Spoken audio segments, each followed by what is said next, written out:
আমার খুব প্রিয় একটা দোয়া আছে। দোয়াটি খুব ছোট, কিন্তু তার বিস্তৃতি বিশাল। সংক্ষিপ্ত এই দোয়া ধারণ করে দুনিয়া ও আখিরাতের অনেক বিষয়। আমাদের দুনিয়ার চাহিদা, আখিরাতের দরকার, সব কিছুই যেন এই ছোট্ট দোয়াতেই চেয়ে ফেলা যায়। তাই দোয়াটি আমি সর্বদা আওড়াই। যখনই আমার দোয়া করার কথা মনে আসে, আমার মনে পড়ে যায় এই দোয়ার কথা। সালাতে, সিজদায়, হাঁটতে চলতে এই দোয়া যেন আমার নিত্যসঙ্গীর মতো। আব্বাস রাদিয়াল্লাহু আনহু একবার নবীজি সাল্লাল্লাহু আলাইহি ওয়াসাল্লামের কাছে এসে বললেন, ইয়া রাসূলুল্লাহ, আমাকে একটি দোয়া শিখিয়ে দিন।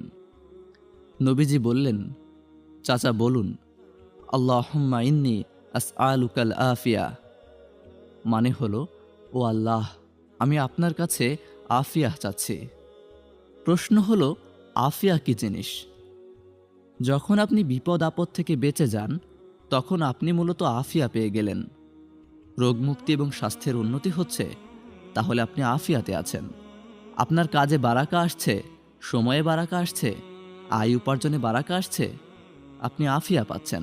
আপনার সন্তানদের ওপর থেকে বিপদ সরে যাচ্ছে, আপনি আফিয়া পাচ্ছেন।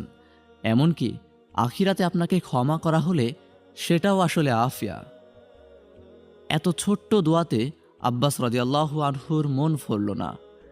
তিনি ভাবলেন, এই দোয়া তো খুবই ছোট, আমার তো অনেক বড় দোয়া চাই, অনেক কিছু যেখানে একসাথে চাওয়া যাবে। তিনি নবীজির কাছে ফিরে এসে বললেন, ইয়া রাসূলুল্লাহ, এটা তো খুব ছোট দোয়া, আসলে আমি আরও বড় দোয়া চাচ্ছিলাম।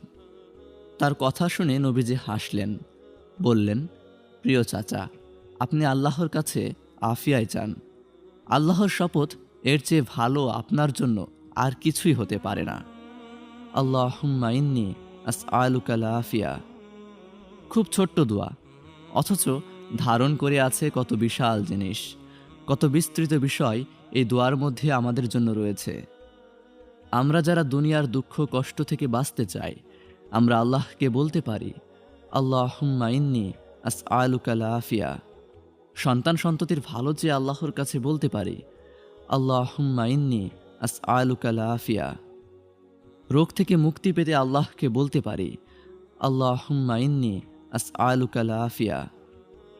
আয় উপার্জনে বারাকা পেতে বলতে পারি, আল্লাহুম্মা ইন্নী আসআলুকাল আফিয়া।